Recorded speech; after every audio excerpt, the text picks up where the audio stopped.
Thanks a lot for joining me on this Wednesday afternoon market recap. This is in continuation off from the video that I left you with yesterday, as at this bearish counterattack candlestick that is now formed on my daily chart. Today, the S&P 500, amongst the other two closely followed markets, closed up roughly 3.5%. Again, another bounce in a continuation off from the lows of Tuesday's candlestick. I wanted to make this message, or at least this afternoon market recap, very clear because I wanted to overlay some of the parallels in terms of, I guess, the battleground or the danger field, so to speak, that we're currently moving into, and overlay it back into a time over here whereby, again, the consensus, right, was uber, or at least overly bullish, just before, of course, things took another turn for the worst. I do believe, even though we have seen the S&P 500 close up a further 90 points, give or take, that we are very close to the end of this first bounce. I do believe that this bounce, it is going to fail.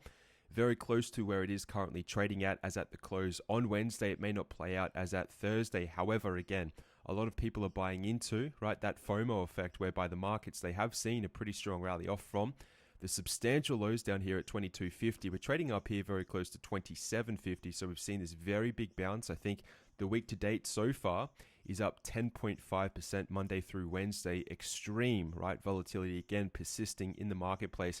However, fundamentally and even technically speaking, not a whole lot has really changed at this particular time. Obviously, we continue to move through, right, that S-curve acceleration. We are starting to see, again, active cases turn down around the world, or at least in parts of Europe. Again, we're seeing that also be the case in parts of Asia as well, which is fantastic. The US is still technically accelerating. However, as President Trump said a number of days ago, there is light at the end of the tunnel, and a lot of people are buying this market in anticipation of some form of a V-shaped recovery. Simply that is not to be the case. And again, this entire time, we've been speaking about this resistance area up here at an absolute most coming in just shy of 3,000 points. I don't think the S&P 500 is going to be able to get up to this area, but this is happening very, very quickly. If you jump back into the weekly timetable here, or at least the weekly fractal, you can see that, again, 10.5% on top of that little pullback that we saw last week is really seeing this market move back on up into that sell side resistance area, that confluence of resistance. We're still not into those red rectangular boxes. However, we still have to contend with, again, this declining 50 exponential moving average. Now, again, out there on the street, at least disconnected from Main Street, so to speak, is that in terms of financial markets, people are rather sort of jubilant at this particular time.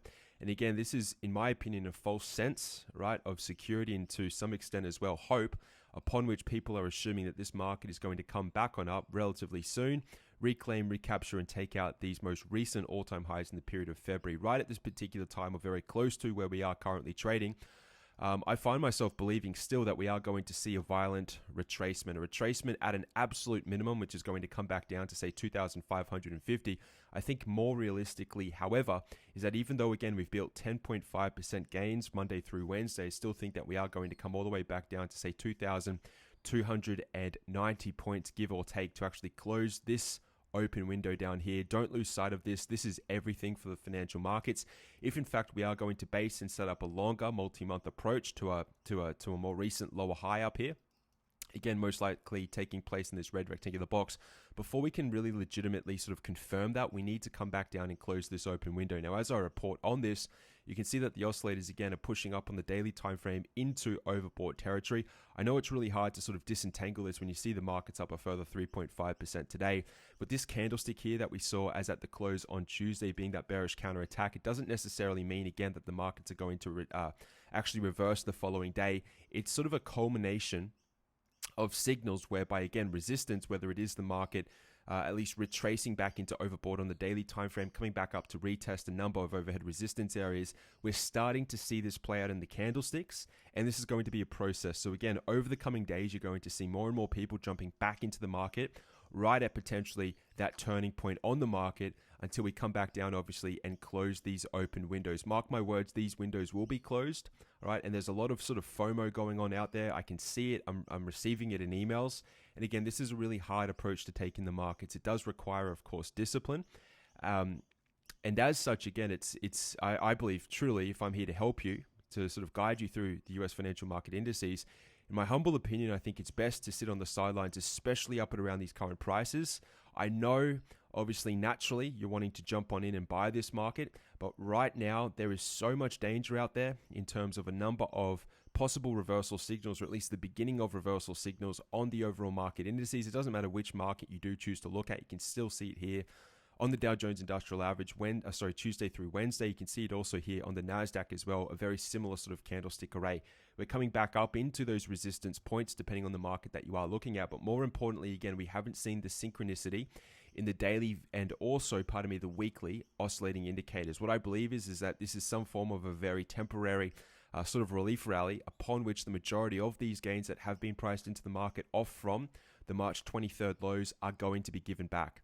And until that point in time comes, I'm going to be, again, or at least remain to be, very vigilant and outspoken about the amount of risk, right, that people are taking on up and around these current areas at the current juncture. That's really going to be the premise and the narrative and the theme of what I'm going to continue to talk about until, of course, this plays out. It's very rare, especially given, again, the lockdowns that are going on, that we are going to actually print any form of a V-shaped recovery. I know it looks like it at the moment, but again, when you have these open windows and when you see the volatility still persisting as high as what it is, in fact, the VIX for the first time has really only closed below and held below 50 in quite some time, right? Really quite extraordinary to see the amount of volatility in these markets. I can only assume, again, is that there's people coming late to the party and they're going to be caught out.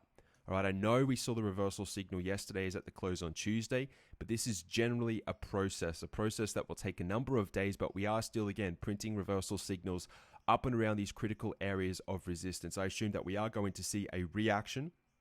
That reaction is going to be in a declining sort of price sense, whereby we are going to see prices fall again.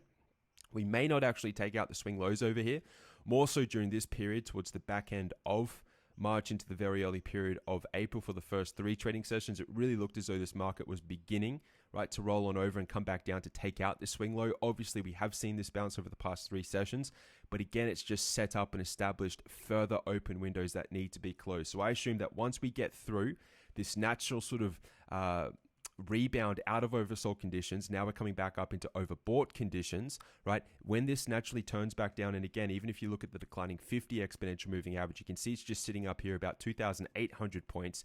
You're going to begin to see weakness play out once again in the market, which is going to set up more so of a multi-month opportunity to leg back into the markets. All right, but right now, if you haven't done anything, understand that that is still the best thing to have done or have not done, or at least essentially be neutral. It is a very objective and smart thing, a rather intelligent thing to have done. This is still largely, right, reactionary. This market is bouncing and also selling off all over the place. Just to remind you again, yesterday's session, we saw the gap up, trading back down to close, where we closed at on Monday, which gives us that bearish counterattack. It's a very early reversal candlestick, and it's taking place again, surprise, surprise, right at the declining 50 exponential moving average. Again, in the context of the Dow Jones Industrial Average, you can see it on my screen just here. And when I show you this on the NASDAQ as well, you can see that we're pushing, or at least compressing, right up into that declining 50 exponential moving average. I think until we see these markets sell off, right, the reality is that we're probably not going to come back on up and retest these long-term simple moving averages. I think we're very close again to the end of this very abrupt rally, this first shakeout. A lot of this is, again, a short squeeze, so to speak, on overly aggressive shorts, especially down around these lows over here. But mark my words, this market is not going to take a V-shaped recovery. It's just, I mean, it's a little bit crazy to think, given the sort of the economic and the fundamental backdrop, especially when you're looking at the 12-month future earnings per share, which again continues to fall off a cliff, which is actually taken out the March lows at the moment.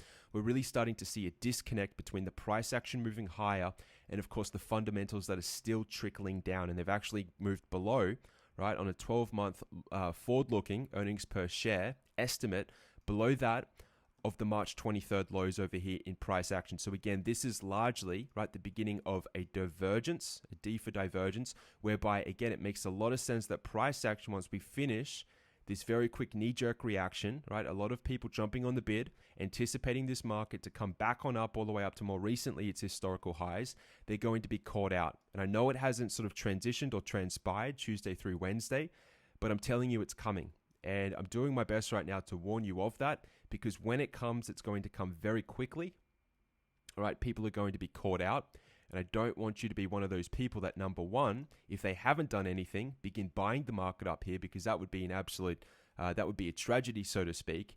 And number two, it's best to, of course, preserve capital and enter back into the market once it makes more technical sense, whether or not that's going to be a double bottom down here, which leads to, of course, the finale of that intermediate sort of first wave down. And again, talking about the closure of these markets in respect of the declining 50 exponential moving average and the daily timeframes moving back up into overbought, which again, I assume are going to turn down relatively soon. And a lot of people are going to be dumbfounded as to the good news coming out in relation to this virus as to why this market could potentially, again, take another turn for the worse. So don't get swept up again in sort of the headlines around this virus. Again, they're going to persist for a very long time into the future, especially if we move into the sort of hammer and dance, so to speak, and the dance prolonged, really essentially ongoing, right? You're still going to have these COVID sort of headlines, right, around the world, and also, of course, domestically for you, wherever you are located around the world. But it makes sense technically that a lot of people are jumping in right at the wrong sort of location on the chart. They're coming late to the party. And again, they're going to be called out as they see the market sell off for a reason that may not make sense to them if they're not looking at the picture technically speaking. Again, on the weekly time frame, the Dow Jones Industrial Average is starting. You can see here that fast line on the MACD, the calculation down here. You can actually see it's plateauing. You can see also the histogram, which just measures the difference between the fast line and the slow line. It's starting to move back towards the neutral point, which will suggest that we are going to see a cross on the weekly time frame, right, relatively soon. Whether or not it's in the month of April, I don't think it will be, based on, again, this secondary wave that I see the markets taking to come back down and to retest this support area. But more likely, in the period of May, we are going to see these definitively turn up as most people, again, turn uber bearish right at the absolute lows, which will then set up and substantiate, right? If you go out into the monthly chart, that definitive, if I can take the oscillators off my screen, right, set up that definitive, okay, right shoulder that we've been speaking about in terms of the head more recently in February. And now this turns into the slope of hope, right? In its magnitude, you can see here that on the monthly chart, so to speak, in the month of April, we're up 1,516 points on the Dow Jones Industrial Average. This has a lot further to go. I propose before we move into that we are going to see this secondary shock, which will shake out, and then that will be the platform that we rally off. Okay, so again, this is a major warning. I know it's hard to disentangle again from that 3.5% gain across the board during today's session. I see that. I'm aware of it. I'm watching it intra-session as well. But at the same time, instead of buying up here at, say, 275, wouldn't it be nice to actually to buy this market off from the gap close, which is going to happen, right? Which is going to happen down here at, say, 2.3. You're getting it at a huge discount, probably closer to 15% off the current market prices on the index alone, if you can just wait for it. And I know that waiting period, it can be hard, it can be difficult. I understand that, especially when you feel like you're missing out. But these gains here are going to be short-lived, right? They are ultimately going to come back again. However, they are going to be short-lived. And if you think about this as sort of a bid-ask spread, so to speak, again, where it looks as though we're breaking above the top of the channel, I can point that out to you. But again, very quickly, you can see these whipsaws take place, especially in this type of market dynamic, the context, the environment that we are sort of moving through and operating with at the moment. And again, a lot of people are going to be forced to sell to close, right? Those initial positions up and around this little swing high peak that I assume is building again as the perimeter, and the rest will be history. Okay, so be very strategic on what you choose to do, especially right now at the current junction, more so this week after the 10.5% gain Monday through Wednesday. A nice little bonus for people who may have actually nibbled on positions down here, or may actually be holding positions that they would have jumped into a little bit too soon over here. You might be getting essentially bailed out at the moment. You can actually close those positions, shore those positions up, and then look to reset them, right, based on this false wave that is going to come, which will lead to a more long-term sort of approach back up to create that right shoulder on a macro, right, monthly time frame. If I show you this on the oscillators on a monthly time frame as well, you can see this just here. You can see all of the divergences forming up on the monthly time frame.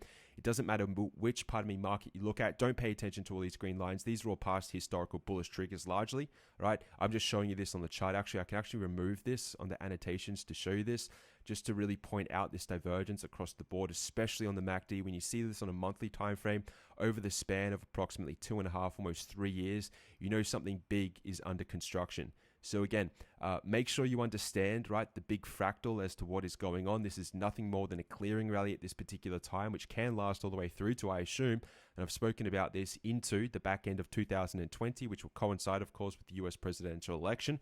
You can see that happening very easily. But once that time comes, just be aware that things are probably going to take a severe multi-year turn for the worse. Right now, again, you're getting an opportunity to actually shore up those positions, maybe take risk off if you haven't already done so.